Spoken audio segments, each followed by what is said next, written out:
and being idiots. And I've engaged with you enough, and I've met you multiple times at symposium and stuff, and I'm like, dude, is Kurt really an asshole? So what's hilarious? So that Christmas video, my daughter knows Kurt. We hang out. Our kids hang out. Like she knows who Kurt is. Yeah. She sees him almost every single day. She is so upset at how Kurt treats me in those videos. Like she is really like, Daddy, I don't like the way Mr. Kurt treats you. Like I don't know if she thinks that's how I'm treated at work, but like, it is. Yes. Every time she sees it, she's like, I don't like that. So what?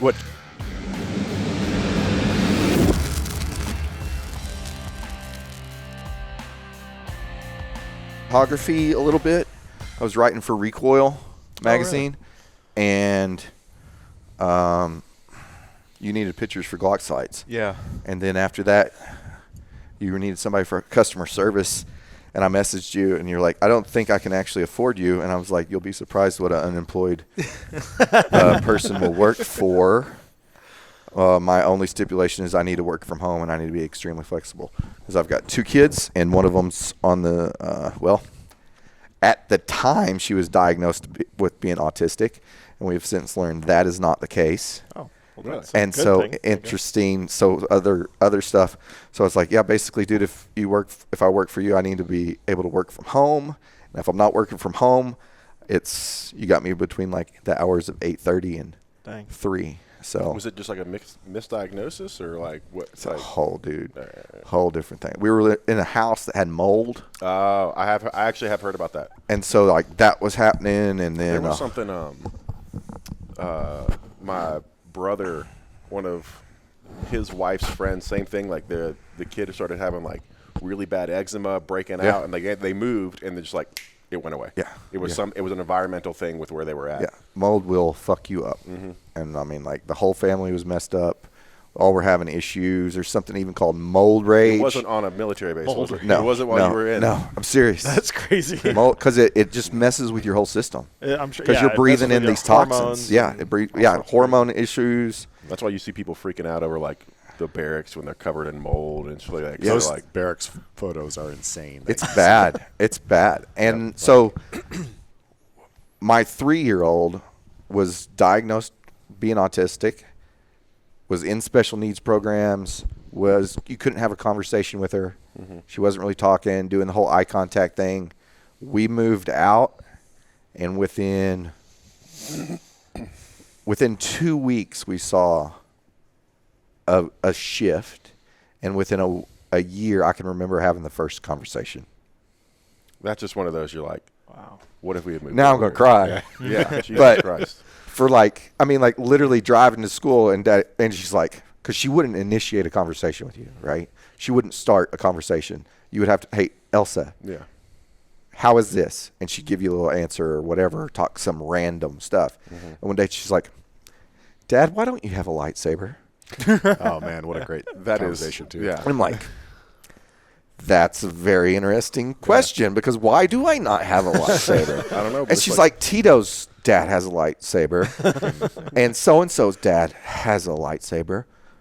Why don't you have a lightsaber? Well, why the fuck don't I have a lightsaber? Well, that is a very good I'm about question. to get one, so but we're on the way now. So that was like the first taking the day off from school. Yeah, like a conversation on her own, randomly, and that was probably 6 months after we moved out of the house. Wow, that's awesome though. Yeah. Oh yeah, it's pretty good cool. Good news for you. Yeah. So really good. She still has some issues, but we're working through that. So very good. I'll leave that on the podcast so you understand what we've been doing for the past 3 years and 4 years now, I guess. Yeah. So, yeah, that's how Ike found me and how I ended up here and just kind of. Well, that's awesome. Yeah. Well, on that note, welcome to the Big Tex Ordnance podcast. Today, you have me. I'm Ike. We also have Chris.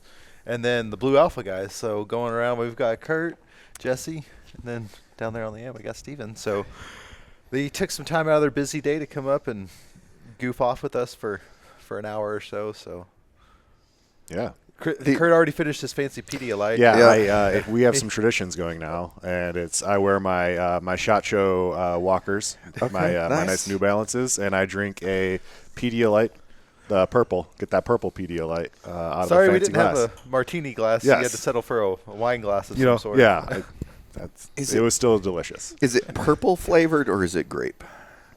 Depends on who you ask. I'm saying purple. Purple. Okay. We're asking Kurt right now. Yeah. So. Yeah. You're not a We're in you're Vegas, not a, it's you're not a purple Fed flavored. then. That's the Yeah. first. You're not a cop if they Yeah. say, "Oh, that's grape flavored." that's Are you a cop? You have to tell me if you're a cop. Yeah, you have to tell me now. I know how this works because if Yeah, you're like yeah. that white or that purple. All right, cool. So I'm going to steer us completely back away from the podcast topics right quick and talk about cycling. Yes. Oh my God. I yes. laughed so hard about that. I don't know where that came from. I've never met the guy, so I'm excited to meet him while he's here. If he's here, I can't remember his name right now. Yeah. But yeah, we had a friend of ours send that to us, and I changed it in like my bio. I'm a champion cyclist now. Like, I don't know where that came from, but I laughed. That was one of the hardest I've laughed in a minute. So how did that go again? It was it? Who was it? So On the no, you were podcast. talking about You were talking about tall people. Yeah, you guys were talking about tall people, and then I think you brought up the tall guy from Blue Alpha, and then Ian was like, "Oh, Steve, we send memes all the time back and forth." Yeah. And Yeah. then he's like, "Yeah, did you know?" And then what was the guy's He's a name? world-class cyclist. Yeah, Yeah, what was the guy's he's community's name? a I can't really remember it. accomplished cyclist. Yeah. And we laughed so hard at that. Do you think he was just bullshitting us, or do you think he? I have think you come, he must have come- mistaken me for. I It was like, got his wires crossed on if it. not, that was the greatest bullshit I've ever seen in my life. It's like that was. I was like, that doesn't make any physical sense. I've never seen somebody that big on a bicycle, and then and then I see you on a motorcycle, and it's actually a full size motorcycle, except for with both of you on it, it looks like you're riding a fucking mini bike. Yeah. So that steers us into the conversation of I have to give it to y'all on your social media content, dudes. Thank you. Y'all are freaking killing it. Thank you. And if you're doing it all internally and you're coming up with those ideas, fantastic job. So is that If y'all you- just like being goofballs or? So I will say that a lot of our best content comes from we're out there doing like something relatively serious, and we just are joking around the entire time we're out there, and then it will turn into like, well, we got to film that now, and like that, like the 22 video that we did where it started off with this like really serious, like cool action shots of me with my bolt action rifle. We're in like this shipping container shoot house. We're shooting out of it. And Steven's behind me with his spotting scope. He's going to call the shots for me. I'm the sniper. He's the spotter. And then, it's like cool rock music playing. And then it just cuts to the camera, a wide angle. And I'm laying on the ground in prone, except I have my feet pointed vertically. And Steven's sitting on the bottom of my feet with the spotting scope on top of me. And It's a technique. we did that. Like, But it was yeah, just us joking around. And That then was we were like, just- well, I guess we got to film it. Yeah, that was just one of those we did it, and then our camera guy Jeff with Chambered Media, he's like, "Okay, hey, I got this thing. We're just gonna make this like it's gonna go way harder than it ever should." Yeah. And it just rolled into that, and then Yeah. that was half the morning right there of filming, and it turned out to be just a fantastic video. Yep. Yeah. And then like the Dumb and Dumber one we just did last week. That was Jesse's idea originally. Thank you. And Steven and I ran with They it. executed well. And I yeah. mean- And one of the things that Steven and I joke about a lot is we will, like, that day we had filmed 3 normal informational YouTube videos, which they're an important thing that we have to do. And Steven and I sometimes will just struggle to get through those videos where we're trying to get this information across and articulate it and try to You would think we complete had a full sentence. no business selling belts. Yeah. Like listen to the Yeah, because we just sometimes we'll one take that stuff, and Yeah. then sometimes it is just like trudging through mud to get through it, and then we film these silly videos, and we one take them every time, like one shot, we nail it. It's just like it comes so naturally to us, and it's just funny how like when it's time to be an idiot, we're naturals. That's how it is with any of the hilarious stuff. Like I don't know if you remember, we did the wrapped hybrid EDC belt with our buddy yeah. Tyler, And that entire shot was one giant take. He did it all completely the first time. Yeah. He had a small hiccup there where he forgot where he had hid the belts and the peanuts. But like he found it and kept rolling. Like the entire video was one complete shot. Like all the dumb stuff is just And if anyone wants to see that, look up wrapped hybrid belts. Tyler's hilarious, man. On our YouTube channel. There were some pretty dangerous moments in that too. Yeah. Like that tractor. Yeah. Like he just jumped out of it, and then somebody had to No, that like was jump me. into Yeah, it. Steven had to like chase the tractor down because he left it in gear. it was going slow enough, but still like jumping into a moving tractor. Yeah, Yeah. there's some really just silly stuff that especially this past year, we have filmed some really silly stuff. Was it this year y'all did the Christmas or last year y'all did It was last year we did the Christmas video, which was one of our favorites. And again, it was another video where like that was one of the more complex videos we've ever filmed. And we crushed it. We just went through it in like one take almost the entire thing. And like individual one takes, but we told the whole story like so naturally because it was just, I don't know, that's our specialty is being idiots. And I've engaged with you enough, and I've met you multiple times at symposium and stuff, and I'm like, dude, is Kurt really an asshole? So what's hilarious? So that Christmas video, my daughter knows Kurt. We hang out. Our kids hang out. Like she knows who Kurt is. Yeah. Sees him almost every single day. She is so upset at how Kurt treats me in those videos. Like she is really like, Daddy, I don't like the way Mr. Kurt treats you. Like I don't know if she thinks that's how I'm treated at work, but like, it is. Every time she sees it, she's like, I don't like that. So what came from like how that started is we originally bought some like silly inflatable or otherwise like Christmas outfits, and we were going to do some like dumb marketing videos, and we started doing those, like we started filming these reels because we have these Christmas combos that we do every year, and we decided to film like a little ridiculous ad for each Christmas combo explaining the combo. And then we did that all in like one day. And while we were filming them, I was realizing, because I was dressed up like a candy cane man, and I was realizing that I was developing a story arc for myself, and I was just going to a darker and darker place every single time.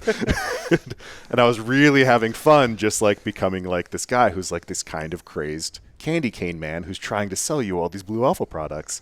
And then that inspired us to make a full video. And the video is basically me, the boss, who, is obsessed with Christmas and wants everyone to be in the Christmas spirit, but he's just a maniac, and he's losing touch with reality and losing control. Like at one point, there's a shot like Office style, like peeking through the window into the break room, and I'm in there in my candy cane outfit, just drinking eggnog right out of the jug, and just like just losing touch with reality. Yeah.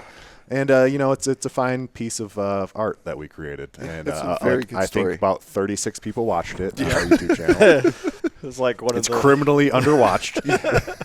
Yeah. Well, you could rebrand it next year and use it again, and then you have a whole new audience that YouTube might show it to or might just not. Yeah. And another fun one that happened this year is we filmed a video of the Argus mount, which is a night vision mount that competes with the Wilcox mounts. And we were trying to figure out a way to kind of make the video more fun because it's pretty cut and dry. Like, hey, this thing works pretty good. And Steven, at one point, when we were filming a promo for the video, before we had filmed the video, he quoted Jeff was like, so the Argus mount, like, something, so I can't remember what it was. He was like, and I know what you're asking. Are the rims big and do it ride good? And then that went down this whole next thing we know, rabbit hole. We filmed this, like, that video, if people watch it, it's like 1 or 2 minutes of Steven describing this mount. And then it's like a full 3-minute rap video at the end of it for no reason.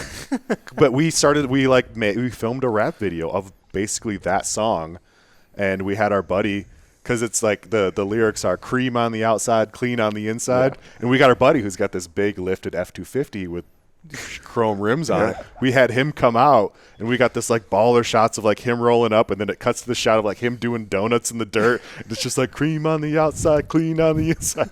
And Steven's got gold chains and the 2 night vision mounts, and he's just like basically like flexing for the camera, and it goes so unnecessarily hard, and it is so confusing for anyone who's probably watching it. What It the just fuck? cuts to basically That's this rap awesome. video at the end of it. I need to go watch that video. Yes. I will link that video Yeah. in the YouTube. It is comments. it is absurd, and it's but that we get inspired by like what makes us laugh. Yeah. Because like when we're filming or doing anything, we're constantly like goofing around with each other, as I'm sure you guys are too. That's what makes like jobs and extra enjoyable, is you get to put yourself around people that you like and screw around with them a bunch. And when we're filming, we are constantly trying to screw around and make jokes with each other. Yeah, that's and awesome. yeah, so we have all kinds of ideas that are probably way too dark to ever end up on any film, but we at least pitch them to each other just to make each other laugh. We've got an album of sticker designs that are not allowed to be released to the public. Yeah. After this, I have a video I'm going to show you. Yeah. That will never be posted online. Yeah. Y'all saw the BTO gear commercial with the flamethrower, Yes. Yep. right? So Yep.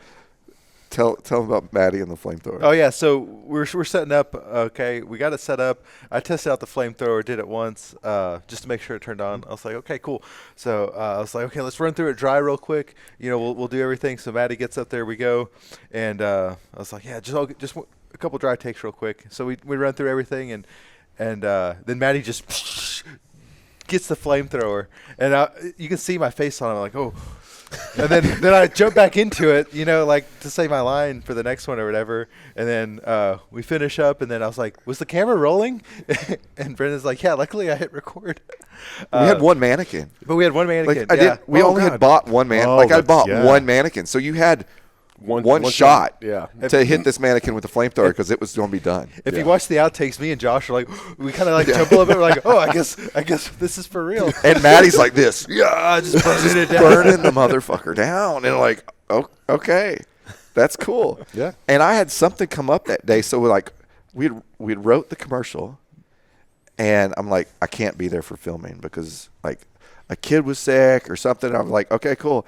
And then Brendan messages me, and he's like, Maddie hit the flamethrower early. And I'm Yeah. like, I ordered one mannequin. Like now I'm like thinking, like we've got to set this all back up again. We got to order another mannequin. We got to do it. They're like, no, the take's good. I was like, oh, thank God. All right, Yeah, cool. it went perfectly. Like, Went like perfectly. Brendan was rolling and everything, and then like me and Josh didn't freak out, and like we just kind of rolled with it or whatever. But yeah, it made for a really good blooper. Oh yeah. Blooper reel. That's cool. It turned out the shot turned out great though. Yeah, it turned out really good. So tell me about, we were talking about it before we got into this, more on your social media, the kid. And Our slang. our most hated. Yeah, our most hated. Well, it's just a reel. Yeah. Yeah. So we were filming and we were in the shop, and we have a bunch of nice ladies that work for us, and some of them, we end up hiring their kids who are in high school, and they come and help out as well. So we have this interesting dynamic where sometimes we have parents and their kids working for us at the same time. And there's kind of some benefits to that. Yeah, so- I mean, they got to act right because mom's there. Yeah.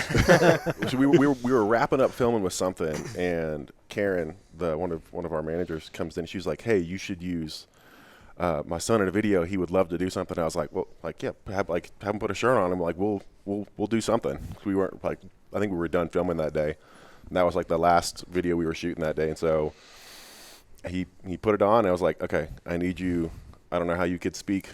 Yeah, basically like go like full Gen Z. Yeah, I need you to just like, I was like, and I'm just going to try and like ride off of whatever wave that you're on. So basically he went like full Gen Z, like talking about One of how those. the fanny pack is bussin' and all that. And Steven's basically like the hype man, like hyping him up.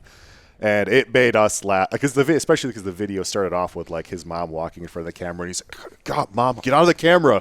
Like just like this entitled high school brat. Yeah. I think it And- started off with, bruh, mom. bruh. Yeah, it was hilarious. And It made was, us laugh super hard because it was every Gen Z stereotype you could think of, basically distilled into one short video.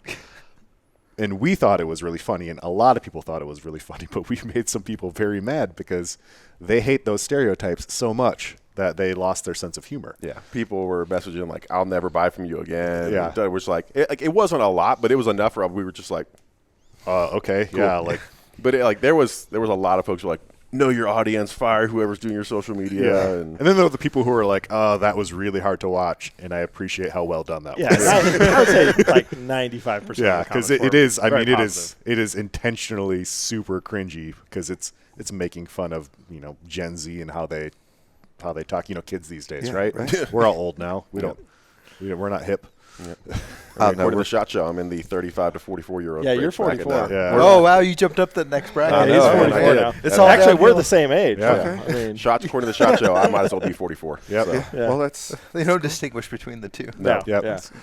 That's well, you can definitely distinguish the age group. That's the 79 to 93 crowd downstairs. I did Yes. see a guy. I told Kurt yesterday, I can't wait to be this age. He was wearing a denim button down with the Corvette logo, and I was like, Yeah. I'm excited. That's you. Yeah, I'm I'm excited to do I'm that. starting with the shoes, and I'm gonna work my way up. So Yeah. I got my my boomer shoes on today, but it's like walking on clouds. It's a totally Shot shows- interesting- Shot Next shows year, the them place things to are wear going to be 'em. green, right? Yeah, Like, yeah, they're earning Yeah, lawnmower they gotta duty. get the grass stains. Yeah, they gotta get some work in and earn their way to get lawnmower duty. and you've then, got to get a new pair to then replace you got a new pair to those. replace those. They got to yeah. be shiny white, Yeah, for- yeah.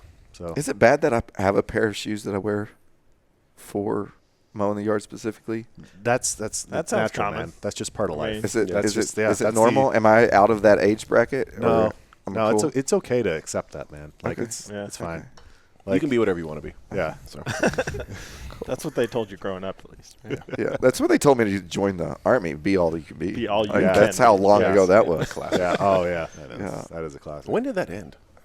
That seemed like just Early yesterday. 2000s. Early I think. 2000s, they went into the army of one. Oh, You know. yeah. That didn't work out well, and then they went back. I don't even know what they're at right now. They're just I that just- please fucking join. But is right what now it's they're like, at hey, right now. do you want to stay in? Yeah. Or would you just like to join? Yeah. Like, Yeah. We really need these numbers Yeah, right now. we need the numbers. We got to bump these numbers up. Yep. Yeah. So enough about social media and all that good stuff. Tell us a little bit about Blue Alpha. What do y'all do, man? So Besides kick-ass videos. Yeah. So the stuff that actually makes money is we're interesting in the way in that we're like an all-in-one manufacturer, online retailer, everything from top to bottom. So we're known for belts. We're a sewing shop. We sew a bunch of stuff, and belts is kind of the bread and butter for us. And then branching out from belts, a lot of things that attach to belts, and then just other sewn soft good items that are relevant to our customers and the firearms industry. But we control wholesale, we control our own manufacturing, we control our own retail sales and customer service all under one roof, and that makes us fairly unique, and it's kind of a point of pride for us because it's very, very difficult to do that. Yeah. And but it's rewarding to do that both for us and for our customers because we are able to find a lot of efficiencies by controlling the entire process, and that helps us provide a better value because we can not have crazy high prices. We try to have really fair, good prices that are everything's a good value for what we provide. So. That's kind of that's what we're proud of is that we can do all of that in one place and then make a bunch of cool stuff and innovate in what we're making. And I'd say we've done a lot of innovation in the past year alone. We've come out with a whole bunch of new products, and our theme kind of has been lightweight over the past year. Like just how can we make stuff that when you're holding it feels like it's made of air. Yeah. And when you package all that stuff together, the whole package is so much lighter. And that's what we've been doing the past year. So yeah. Cool. Y'all both worked at the airline? Did y'all all three work at the airline? All three of us, used to work for Delta Airlines. So Jesse and I started Blue Alpha back in 2016. We bought a used sewing machine off of eBay. Was it eBay? No, we went to a place. Well, I went to a place in downtown Atlanta. Okay. It was kind of sketchy. Yeah. It was an old brick building, and this guy named Mel was there. Yeah. And you buy a used sewing machine was- from a guy named Mel. Yeah. he was a used sewing machine salesman. Yeah. In fact, I still have the video of me recording, remember sending you guys videos and being like, I think this is right. Like, Yeah. So but yeah, we bought a used sewing machine. 255 Yeah, RB. Jesse learned how to sew on Yeah. that machine, and the sewing machine was in like his garage, which is really like it was like a workshop, very really small. very small workshop. Yeah. It's the And, size of this bathroom here, Yeah, roughly. yeah. And we kind of built the business from there. So we started making just EDC belts, very simple belts, and the business was, I guess, Jesse and I were looking to get into the firearms industry, and what led us to sewing and belts was I had a bad experience buying a belt online. So I was complaining about that experience to Jesse because we worked together, and I had basically felt like I had overpaid for a belt and then really got screwed on shipping as well. So the shipping cost was like really, really high, and it was this big USPS priority mailbox that was almost entirely air with just like a loose belt in it and no extra packaging, and they charged a ton of money for that. And I was complaining about that, and I was like, man, I did a bunch of research, and like these were like basically like the guys to go with. And Jesse and I talked about it, and we realized, well, maybe there's an opportunity here. And obviously it turns out there was, but back when we started especially, it felt like anyone who was making belts, it was like a side thing for them. Like they're known for this, but they also make belts. Yeah. And it led to, I would say, a lot of these manufacturers kind of half-assing belts. And so we were like, well, what if we whole-ass belts? Like, what would that be like? And it turned out that should have been the company name. yeah, Whole ass belt. Yeah. It holds your pants up. Yeah, It covers yeah. your whole ass. yeah. And it turned out that actually worked really well for us. And in 2016, back then when we started the business, the gun industry was booming pretty good.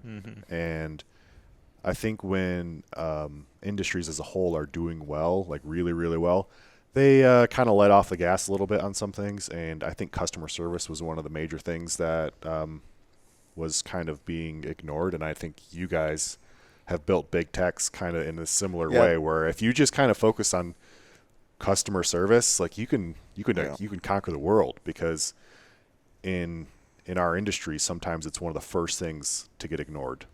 Yeah, when me and Maddie started it, like, back in 2014, and then kind of up till 2016, 2017 was really when we started, gaining some traction. But that was what we basically built it up around, was just like the really good customer service, because that was a gap that we saw at the time. Like, it was just lacking across the whole. Yeah, when Jesse and I started researching belts, like, does this make sense? Should we pursue making belts? We were going to websites and reading reviews, and a lot of the reviews were like, the product's great, but like I had to wait forever to get it, or their communication wasn't good, or I bought a belt and it was the wrong size, and I reached out to them about that, and they basically told me, too bad. Yeah, sorry deal about with it. you. Yeah, sorry about your luck. Go ahead and sell it to your buddy, and then buy a new one in the correct size. Well, when we aggregated that, I remember coming up with a spreadsheet, kind of like reviewing the reviews, and one of the big ones was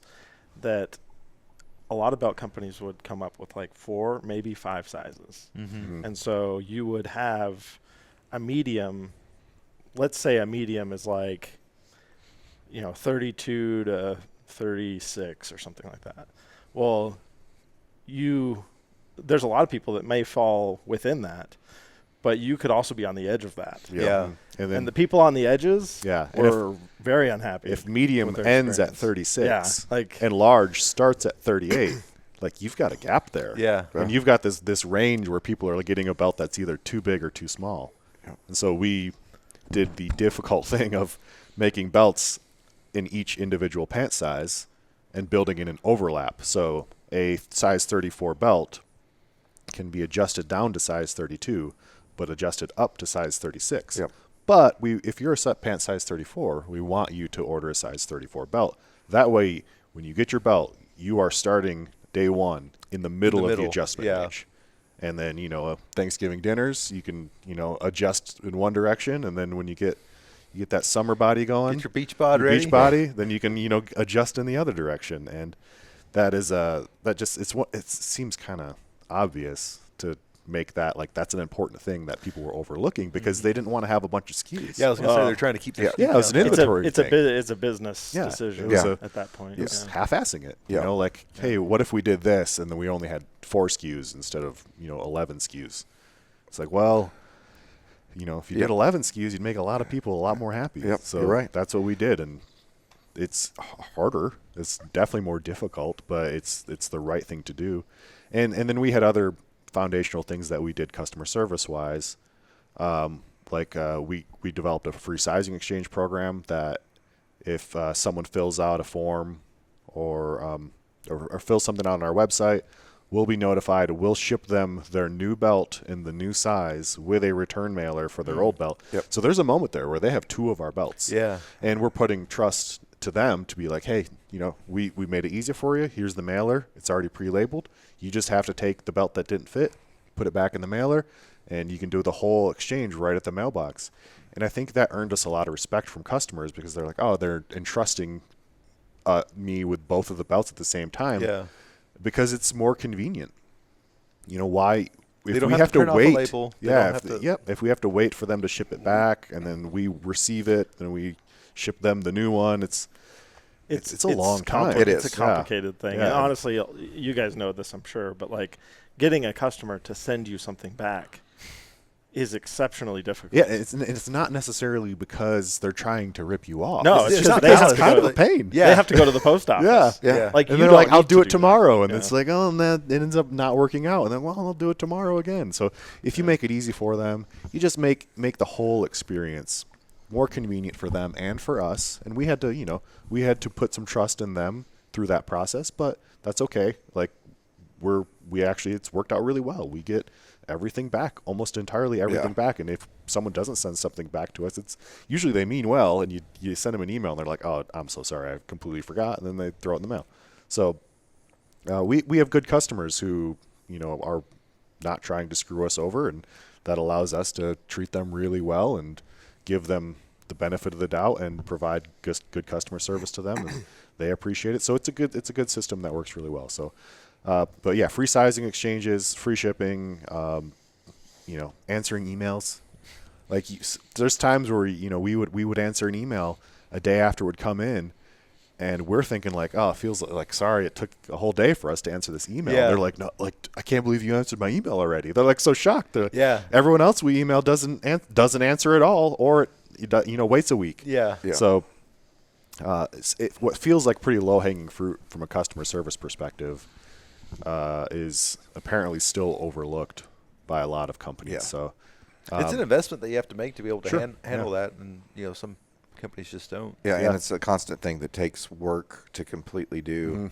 And we've transitioned to where like we've come full circle. It's like, okay, now we've got to really look at this because we didn't look at it hard enough for a long time, and now we're circling back, and everybody's like, but your customer service is still amazing. I'm like, actually, we're working on it, and now we're doing this, and this. And so what was amazing is going to be more amazinger. Yeah. Amazinger? Amazinger. Yes. Amazinger? I like that Amazinger. Most amazing. The most amazing.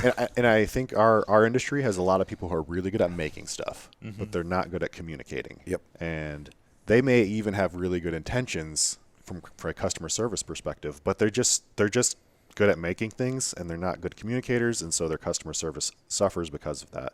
That's it's just a low priority or something they don't understand well. That's one of the things that we're doing too. Like we're kind of adding a new service, I guess, to Big Tex is our 3PL side.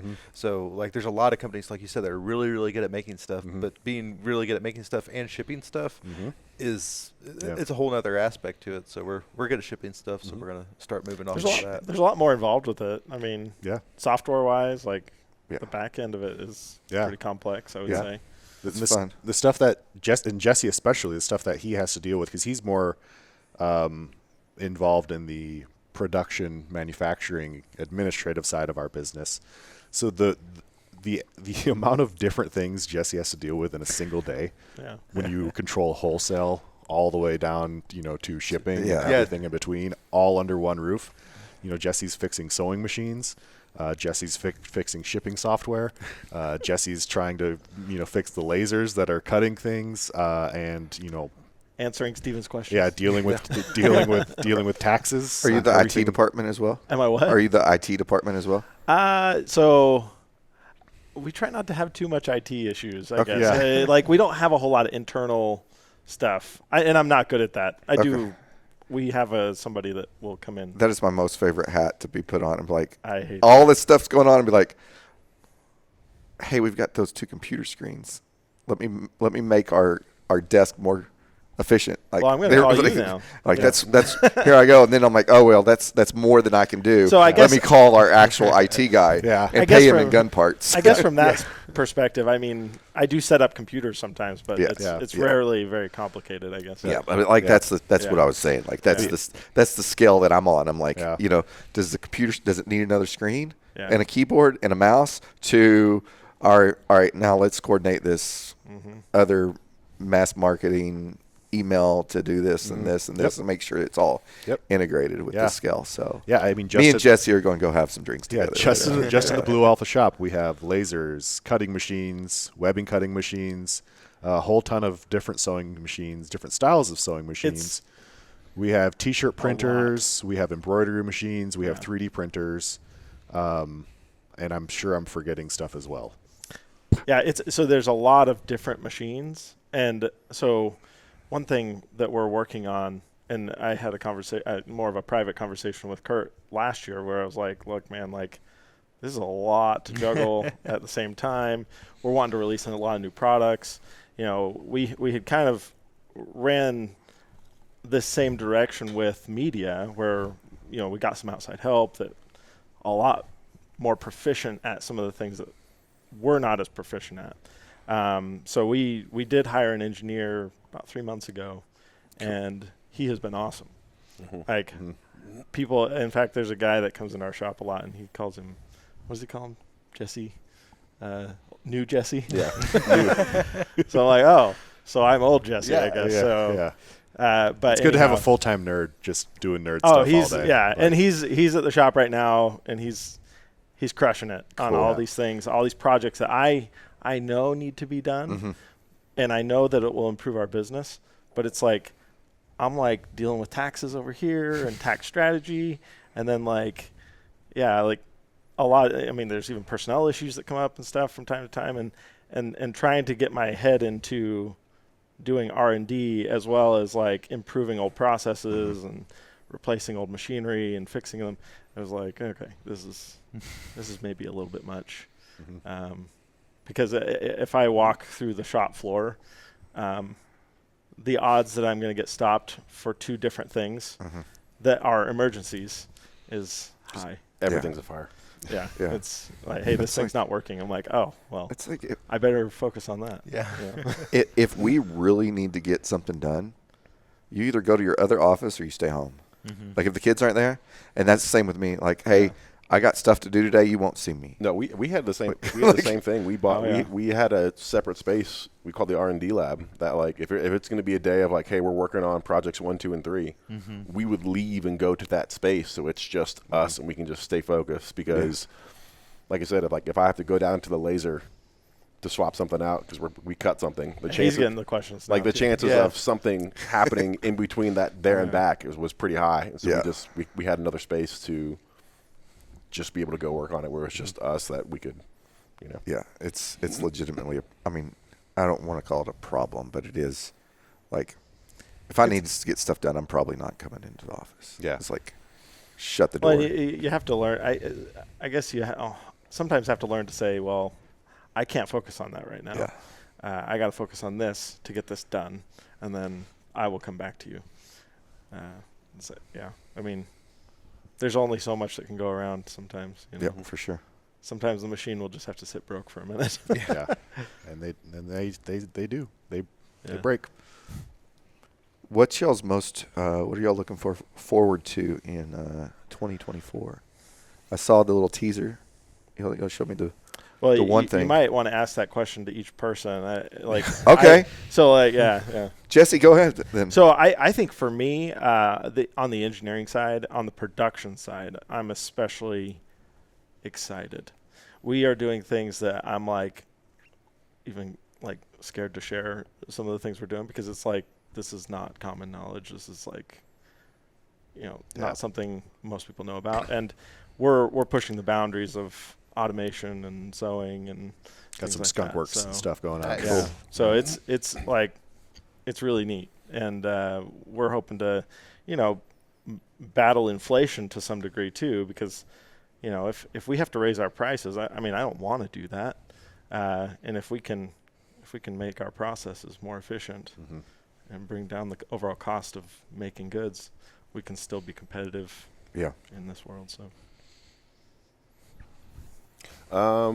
The project I'm probably most excited about is we're coming out with a med pouch the end of the year, and me being a still in 10-year Army medic, it's just a really hit close to home thing. And so I think that one's gonna be good because it's an extremely versatile design. It's not a here's your pouch, it can do whatever. Like, it will have multiple things it can do. It can fit, it can adapt to what your setup is when it changes. And so it's going to be very, very similar to our tourniquet design, is that we want it to be adaptable. That way, when things change, you're not like, well, what do I do with this now? Because it doesn't fit with my current setup. So, but that one's really excited. that's Steven's baby. It is. I actually have one of the prototypes in the back. I'll show you guys. Oh, cool. So I'm kind of like split right between the both of them. Like, I am kind of equally as excited about the new engineer and all that we're doing to kind of become more efficient, just like Jesse was saying. But then on the R&D side, we're becoming a lot better at R&D, because that's And releasing new products. Yeah. We were so busy for so many years just trying to figure out, like, our R&D was, how do we make more? How do we make more? How do we make more? Of the same thing. Of the same thing. We've already like, been selling. what machine will allow us to produce higher volumes? We need more volumes, more volumes. And then in the past year and a half, 2 years, we've been able to make the switch of, like, how do we add product diversity? And now we're dealing with a different type of R&D, where we're doing different products using different materials, and trying to figure out how to become good at doing that, and not go in a million different directions and not actually like get a lot of traction. And I think this year is going to be a really great year for us from a R&D perspective, coming out with new products. We've done a lot of planning. I feel like we're kind of I don't feel behind for the first time in a while on some of that stuff. I feel like we might actually even be a little bit ahead. That's cool. On product development and understanding what is important for the year. We're being proactive instead of reactive. And we've been transitioning over the past few years from almost entirely reactive to becoming significantly more proactive in what we're able to do. So that's exciting for me, and it's kind of in some ways a relief, but it's hard to say what specific thing is going to come out of that. That's going to be the most exciting for me. I think our med pouch is going to be pretty great, but there's a whole bunch of other ones that we're going to work on as well, and we'll kind of see how they turn out. So, it's hard to know, like, what. Yeah. I mean, part of it is like, it's a numbers game. Like, you come out with these products, and it's like, okay, these ones did well. These ones did not. Let's get rid of those ones. And it's amazing that the ones that you didn't really think you underestimate, Like, so we came out with a Molly strap of, like, it's not one of the, like, the WTF straps, and it's not a malice clip. It's like a in between, and that's been crushing it. Yeah. And it's just like an in-house design. And we came up with that in like an afternoon. Yeah, it was nothing. It was me and Steven. Because our rifle mag pouches ship with easy tape. And so it was like, well, if you want something a little more secure, here's like a Molly strap. And so we just made up our own, and that's just been doing really well. Cool. And it's just like, And then I never would have thought that. Thigh straps. Holster thigh straps. We were like, yeah, we should make one. We're not like, Steven and I aren't like guys who like, we got to have thigh straps on us. Like, we were just like, yeah, okay, they have their place, but we should make one. They're relevant. And then we sell a ton of them. Like, that was me going through the warehouse of like, okay, what do we have?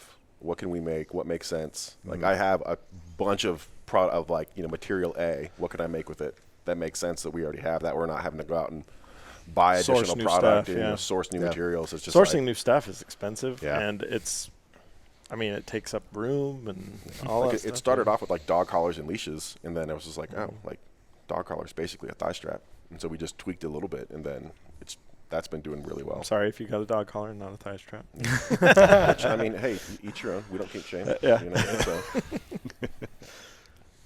Yeah. So how'd you come up with the name Blue Alpha?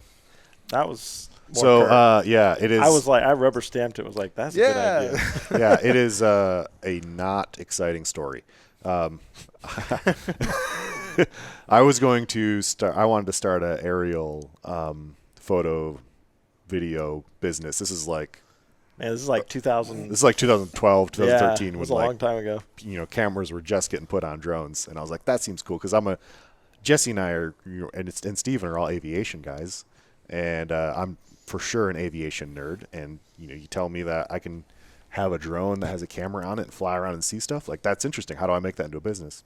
And so I was going to call it Blue Alpha. That was going to be the name of the aerial photography business. And then when we started our business, we went through a whole bunch of names, and I was like, well, there is this one. And we were like, well, yeah, we'll do that. Because there's like You want it to be generic. That's kind of my at that time we picked was- Blue Alpha. We didn't. This was before we even started sewing anything. It was actually in 2015. It was 2015, and we started making holsters. Yes. So, yeah. and there's a little bit of a So yeah, it was when we were trying to figure out what we were going to be. Like, what is our business going to be? The whole idea originally is, hey, we have these jobs as aircraft mechanics. What can we do as a side business? Yeah. What can we make or source or do something that we could sell on the side on like Amazon or something? Yeah. And then like I could have money to buy ammo or buy an occasional gun, and not have to feel bad about it. Yeah. And that's what it started as. And so yeah, we just needed a name that was generic enough that it could be anything. And we could. I've always joked like we could use that name and make like seat covers for Jeeps, or whatever. Yeah. It's, and the gun industry septic has pumping business. Yes. Yeah. The gun industry is full of super tactical names, and so we decided to not do that. And our logo has wings on it, and that's kind of a nod to our aviation background. So Nice. That's cool. yeah, it's that's the kind of the history behind it. It's not an exceptional story, but it is the history. So I think there's a lot of dudes in this industry, especially now and especially in the circles that we travel that all started because they wanted to be able to like do their hobby more, right? Yeah. Like I can remember the first like 6 holsters I made, and the 7th one I was like, I'm not fucking doing this. Like I bought all this stuff and I still don't have anything that works. But that was like back when it was like a 3 to 6 month wait to get a That's why there Raven was tons of concealment, opportunity. dude. at there the was a time. ton of There was- opportunity, and yeah. we saw that, and so we started making holsters as well, and quickly realized it's a huge pain. Yeah. And also at the same time, 1 million people started basement holster businesses, and not That's as what many we people originally- got into basement sewing, and so Yeah. that was kind of an advantage for us. When me and Madison were talking about because we wanted to do something in the industry, and we looked at holsters. We're like, I really don't want to mess with that. And it was like 2013. Yep. A lot of people were starting Yep. to kick off in those couple of years, and we ended up starting with Cerakote. But yeah, we had looked at everyone was Yeah. looking at holsters at that Yeah. time. Oh you yeah. know? Well, because you could do it with like your, Low- your low- toaster. Yeah, exactly. Your Yeah. toaster oven. Yeah, there was a low entry. Yeah. That was 2010, 2011 for me. Like trying to make. I'm like, oh look, this is my first mag pouch. It's absolutely horrible. Yeah, just 'cause Everything's in the trash. There's not a single movement to contact tactical Yeah. holster out there. So then I started hosting training classes, which led me here because you start meeting these dudes, started meeting that dude, bring these guys in, started on there, meet these guys, and then all because I wanted to not have to travel to take a class. Yeah. Hey, yeah. We're in the same boat. We built our own gun range. Yeah. Because we don't want to travel to take a class. We need to come down. Yeah, we would love to have you. Yeah, we need to come down and check it out. Yeah, we built a pretty large gun range. It's a full L-berm that we've hosted vehicle classes and other stuff there over the past year. And it's been pretty nice because we've been doing our own private classes. We do them during weekdays, so we don't have to travel on the weekends. And you know, the wives, they love it. Yeah. Like, you know, I don't have to be gone somewhere for the whole weekend. You get to I sleep can- in your bed. Yeah, every for night. them, it's Like, effectively like a normal work day. Yeah. Are y'all doing open enrollment at all, or y'all just keep it all in house? It's keeping it in house. Just invite only people that we know that are not in not a liability. Well, it's- basically, when you get a bunch of strangers showing up at something, and then even if someone's safe but they're not really at the level they should be, that can kind of slow the class down. Yeah. So that is the downside to it. Is it's kind of a pain for us because I have to go out and tell all my friends about what class we're hosting and then try to organize it all and do that. But it is nice that we're getting some people that I'm going to a person that I know is capable of this class. Yeah. And It's also good for the instructor of like, hey, like we can vouch for everyone here. Yeah. It's Yeah. like you're not going to have the weird random where like that guy's going to put a round in someone's foot. Yeah. And we're trying. We try to do like if an instructor's traveling through Atlanta for a class, like a Friday or a Saturday, Sunday class, we're like, hey man, you want to teach a class on Thursday, Friday, or Monday, Tuesday, and try to make it convenient we do for at the them. range. Like Yeah. we'll try and grab somebody just for a day to Yeah. do like a little 4-hour, 8-hour block or something. Yeah. I mean, that's the hardest part for traveling instructors is the traveling part. Yeah, It's their exactly. biggest expense, and And if all you have to do is get an extra hotel for 1 or 2 nights. then it's much more efficient for them. It's really beneficial for them. Yeah. I mean, that's what how you- that's what how you we used to just do. Yeah. That's how we Like- started really getting range time together years before I worked for you, dude. Like 2016, 2017, maybe. Yeah. Like, because I was working at a range think I and I did a just Scott. knew these dudes, and I was like, "Hey, Scott, you're going to TTPOA in Houston. Come by the range and teach an 8-hour block for 5 dudes. What would that cost?" Well, dude, I'm already there. Yeah. How about $250 each? Psh.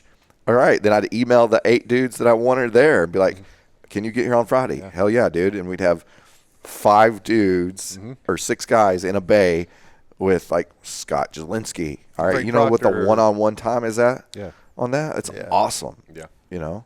Yep. And then it works fantastic. But I Yeah. do have to say, from our experience so far, like marketing to our clientele and our customers, and like Joe Dawson's class that we had at the ranch last year, like we showed up there, 20 students, 20 suppressed rifles. Yeah. That was nice. Everybody was like there was like maybe 1 or 2 dudes there that were not like that knew somebody that came in out of the class, but they were still legitimate. Everyone was pretty square. away. Everybody was squared away. You can make a lot of progress having people who Oh, are yeah. all squared away. Oh, yeah. And yes, when everyone shows up with a suppressor, that is just that's just chef's kiss. Yeah. Everybody was taking pictures. So Beautiful. like this Yeah. is cool, dude. And it was Steven and I go to classes, and like there's like the one guy who's got like the muzzle brake, and like we'll just be like, all right, we'll wait for him to figure out where he's going to go into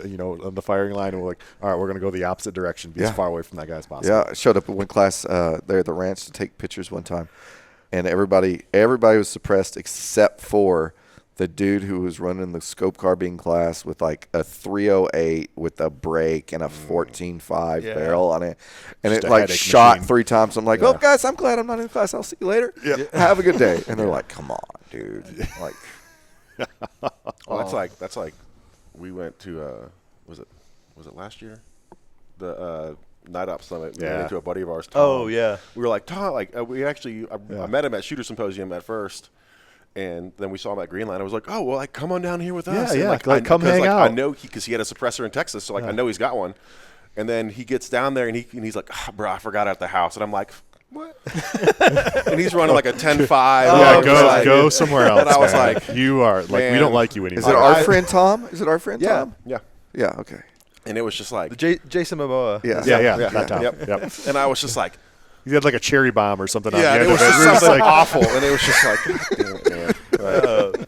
You're lucky I like you. If not, I would just leave you just on like this side." yeah, it was a night vision class. It's just muzzle flash, loud noise. That's Yeah. funny. That's too funny. Flashbang going off. Oh, Every yeah. Dude, it was insane. Yeah, but yeah, it's that is, I guess, one of the biggest rewards of our successful business is being able to kind of takes the stuff that we love doing, which is being out and training in all these classes, and make it more convenient for us. That's been a fantastic thing, and it's been nice to take some of our friends who are local who wouldn't maybe be the type of person who would actually go travel somewhere for a class, but are competent shooters, and kind of bring them into that world of like really, really high-end instructors and taking classes with them, and how rewarding and fun of an experience that can be. So highly recommended for people who are thinking about doing that but haven't done it yet. Go find a good instructor who is well regarded, and take a 2-day class from them, and it's a fantastic experience. It's not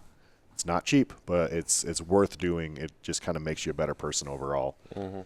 The side note, tell me about your 22, your bolt action. Oh yeah, precision 22. Yeah, that rifle kind of predates, or goes back to probably about the beginning of Blue Alpha. I've had that thing for a while, but it's just a Savage FVSR with a Boyd's wood stock on it. It's one of those things where you buy like a kind of cheap rifle, and then by the time you're done modifying it, you're like, wow, this is like a $900 22 now. What happened? This is one of my nicest rifles. And then you shoot it a bunch, you're like, no regrets. Like a really fun, nice 22 bolt action rifle is still like one of the best things that you can shoot. I've shot a lot of really, really cool guns that, people would drool over, machine guns, belt feds. Even shot a suppressed 50 cal, M250 cal this summer, and at our range. And that's a really cool experience. But you can't go wrong shooting a suppressed 22 rifle, bolt action rifle, especially if you've got some steel to shoot at. No hearing protection. You get to do, you get that short little wait time, and then ting. And it's one of the best feelings. That day that we filmed that funny video, we were actually supposed to be doing something. We were supposed to film something else, but it was like, hey, let's quick shoot this 22 while we have it here at the farm. And then like an hour and a half went by, and we were like, oh, we need to like actually film something, because we were just caught up in the fun of it. Yeah. We were just having so much fun, like trying to spot, and like it's like 300 yards, and we're maxing the scope out. Target, and like, okay, it's maxed out. Hold it here. Hold the berm. Yeah. Like hold the top of that tree to the left. Yeah. Then like you can barely see the target. It's a long range 22 precision is a deal. Yeah. And those guys like shoot subsonic stuff? Yeah. Because it works better. It's more consistent. You shoot subsonic. I'm not an expert, but I think it's, like when bullets go through that transonic phase, they become more unstable. And if they're subsonic the whole time, it's just like throwing a rock really far. You're lobbing it. But if you get it right, like they're going to end up in about the same spot every time. And it's super fun. And you can pretend like you're shooting really, really long range, but you're only shooting at like 200 yards. But all the fundamentals are the same. You're cranking the dials on everything, and it's super fun. You don't need ear pro, and you could go through a whole box of ammo for a few bucks. Did you go to range day yesterday? No. We've actually never been to range day. Neither have I. And I don't feel like I've missed out, because every time I look at video from it always looks miserable. Yeah. It is loud and cold and windy. And yesterday it was windy and rainy. Yeah. Huxworks has a really cool new I think it's titanium 22 can coming out. That's absolutely, from what I understand, is supposed to be silent. No. Like and very, very low. Yeah. We talking like bolt guns or like? Well, I mean, it'd have to be a bolt gun. That's why I was like, we could do something with semi-autos here. That'd be really cool. Yeah. But got a full auto 1022. Yeah. Those are fun. Yeah, it's those like are fun. A little sewing machine is what it sounds like. 22 is like, just if someone ever grows out of enjoying shooting 22s, they need to like think deep into their soul and realize if they've just been able to stop having fun, because 22s should they need counseling, because 22s are always fun every time for the rest of your life, and if they aren't, you're wrong. I've got a guy that's sending us one. It's a precision 22. It's ridiculous what it is, but there's a market for it. Those guys, I mean, and that's one of the things that we're looking at is like what don't we carry right now that might be able to be the next thing because how many flat top ARs can one person own? Yeah. I mean, really, they should all have carry handles. Let's be honest. Oh, here we go. Let's go. Carry handle life over here. Yeah. He really wants to. He's trying to really make himself feel old. He's like full carry handle gang. Like, No, 100%. He's in that bracket, man. The 35 to 44. You might as well. Yeah, you're in that new age bracket. Apply for your AARP card now. Yeah. He's transitioning from like an A1 or an A2 all the way back to like A1, like age bracket. I'm working, like I'm steady working on trying to get some A1 carry handles. You should, because anyone who's done retro rifles in the past few years seems to do really well at them. And Although I will say, I've been meaning to get one. I'm going against I prefer the A2 over the A1. Okay, we have those in stock right now. Well, Rock River. Yeah, to go buy Some nice stripped uppers right now. Yeah. Hit me up. You got my contact. Yeah. What are we at right now? Actually, we're just about there. We're at 59. So. Cool. Well, then, real quick, ask Kurt to say bagel. Yes. Oh gosh. Please say bagel, Okay. Kurt. Yeah. What do I say? Bagel. Bagel. I don't That's see. exactly- Okay, It says so bagel. Just like I'm an apparently absolute animal. I'm deaf to that word. Like Okay. 10 people could say it 10 different ways, and it all sounds exactly the same to me. Like I can't hear the differences, and apparently I say it like an idiot. So Steven this morning and Kurt. So I'm sitting in the middle of them kind of, and I can't remember how it came up. We were talking about like breakfast here or something. I don't know. It He was said like they're like, bagel. oh, like a bagel is gonna be like $30 here or something like that. And he said bagel. I was like, I'm sorry, what did you just say? And he's like, bagel. I was like, it's bagel. And then I was like, bagel. I was like, bagel. He goes, bagel. Like immediately afterward, and I couldn't. I lost it. It was absurd. Here's a question for Yeah. you. So, if you see a word that you've never actually heard pronounced, how easy is it for you to say that word correctly? Chameleon. yeah. So Million. the trick to that is I just don't read, and Yeah, if I I'm never sorry. read anything, I I'm never not sure have if- that problem. I'm not sure if you know about Georgia. We're pretty illiterate down Yeah, there. yeah. So But no, serious question because I've been Yeah, no, the it is. topic It's true. earlier Yeah. the topic earlier that we're talking about Yeah. right with Yeah. my daughter Yeah. and like more testing and more stuff that we do with her and there's all these little things that like we're going over and she's like this is why she does this and I'm like oh well I do that like this is and one of those things like if I've never heard the word pronounced bro I'm not going to say it Bro, Yeah. I like will say somebody's this. So, name Yeah. my daughter's in second grade and having to teach her spell. One, English language sucks. Yeah. It's like, hey, I know this is the rule, except for this and this. Yeah, except for all these other times. Except for all where these it's other not. times, bro. Yeah. Like it makes me want to scream. Yeah. it's It is- very hard it because is- she it's gets a very so hard frustrated. language. I'm like, you are right on all the other times except for this one, and I don't know why to explain it to you why Yeah. this doesn't follow that rule. My son's in second grade, and it is actually charming at this point when he says a word that it is obvious that he only knows that word because he's read it. He's never heard it before because they'll pronounce it in a hilarious way that makes sense if you've never heard it pronounced before. And it's like charming. It's like, oh, he learned that word from reading. He's never heard anyone ever say it before. Yeah. Yeah. The word that is so popular in our house, and I don't understand why, is literally. Like, my 6-year-old is always saying it. I'm like, Charlie, kid, do you know what that means? Because you're using it in the sentence, and that's not at all literally what it means. Yeah. Like, It's- come on. But it's so cute. I'm like, all right. Yeah. It's used to provide emphasis. Yeah. But it's not Yeah. how you're You supposed can to use it. overemphasize. Yeah. Yes. Yeah. And then, yeah. yeah. Yeah, and then you're like, I'm like downstairs doing something, and then I hear something fall, and I hear motherfucker. Hey Charlie, you. she's like, yeah, Dad. I was like, can we not? She's like, oh yeah, that's the bad one, isn't it? I'm like, I meant like yeah, you used it correctly. it was Yeah. correct. It was Yeah. correct, but remember, not around your grandmother, Yeah. not around Dida, Yep. all right, and not at school. So it's okay to say motherfucker when I drop something at home. Yeah, babe, it is because I want you to be able to use it in appropriate context. Yeah. So there. So I think we should probably propose something for Kurt. Like, I think we need to start spelling things phonetically for Kurt. Yeah. Maybe I'll need that. So it's BAYGLE or GUL, maybe, I don't know. I don't know. You've Something lost like me. that. Yeah, That that lost would me. work. I don't Yeah. know. Just tell me It's how not, it's hey, said. I'm just a victim of the English language. That's all I am. Or and- just don't and say Michigan. bagel. Yeah. Or just don't That's say true. it. Yeah, just Avoid saying Round like, doughy thing. Yeah, like the other donut. The not The yeah. donut, yeah. the chewy I want donut. The chewy I donut. want Yeah. like the denser donut. You have one of those denser ones? Yeah. They eat them in New York. I don't know. Yeah, that right there. Yeah. I'll take that. Which Yeah. one? Yeah. Yeah. Where are you from again? Yeah. On that Might be. topic, Yeah. we appreciate your time today. Yeah, dude. thank y'all you. so much. It's Thank you always guys fun to for talk to you having guys. us. Oh, yeah. Yeah. Cool. And if you've watched the entire podcast, let us know in the comments what you think about it. If you don't like what we talked about, then Or let how us know Kurt about that says too. bagel. Yeah. Let us know how you pronounce bagel. Like, we want to know. Bagel. Or if there's guys.